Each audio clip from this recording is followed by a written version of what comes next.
Hi, my name is Mark Cochran and I'm a proofreader and editor for MrProofread.com.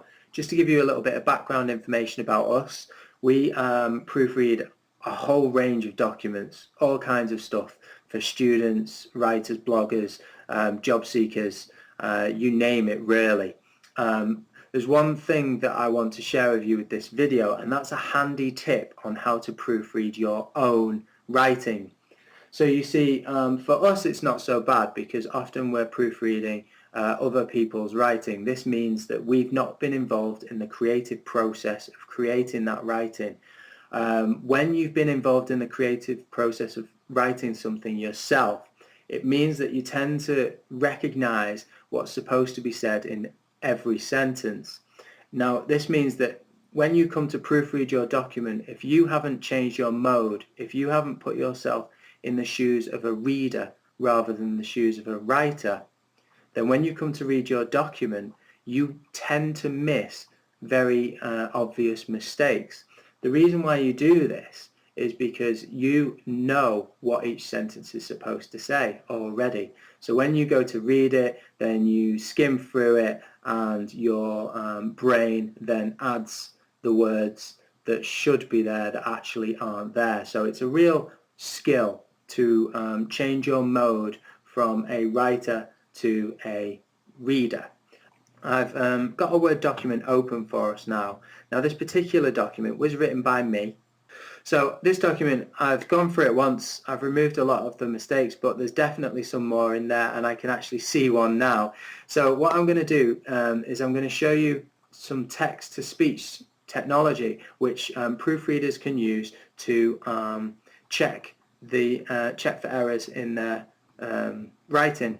Normally at this stage what I would do is print off this document and then mark it with red pen to highlight all the errors and then put in suggestions for replacements. Then I would go in and change it in this document. But another way of doing this is to highlight some of your text or highlight all of your text, then copy it, go to your text-to-speech software and then paste it.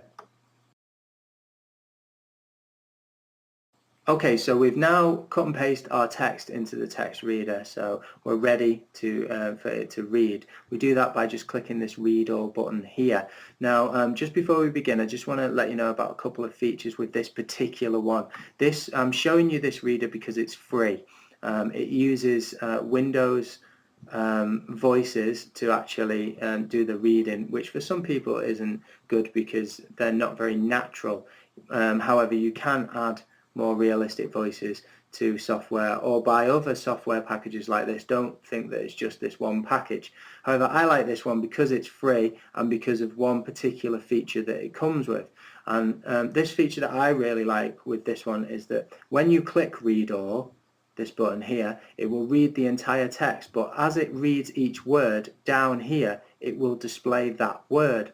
So that kind of isolates the word at the time and it allows you to see whether it's spelt correctly, whether apostrophes or full stops or commas are in the right place, etc., etc.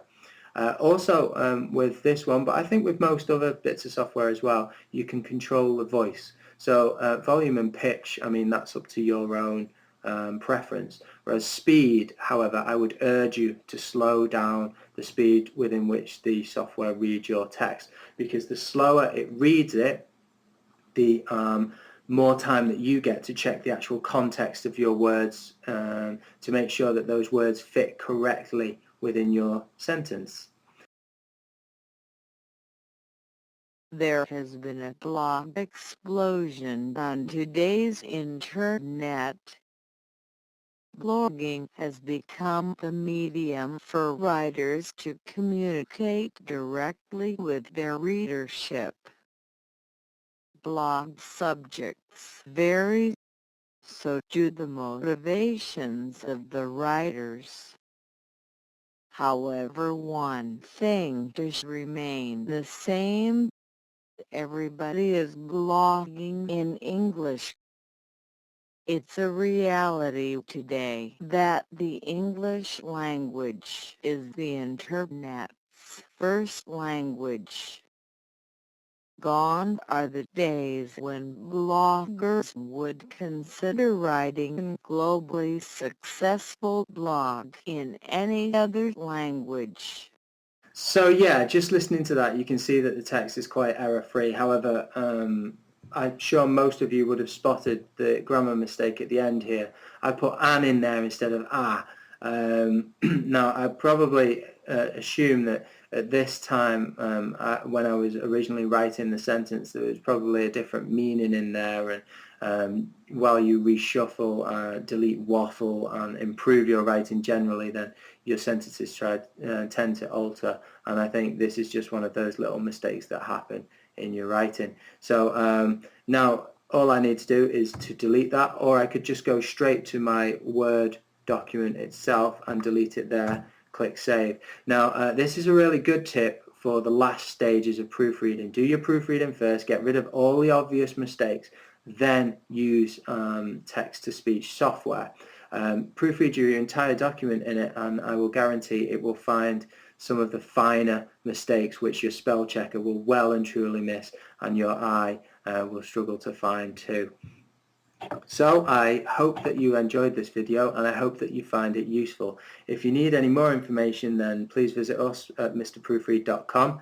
We've got an active blog at mrproofread.com/blog, or feel free to contact us through our contact form. Thank you.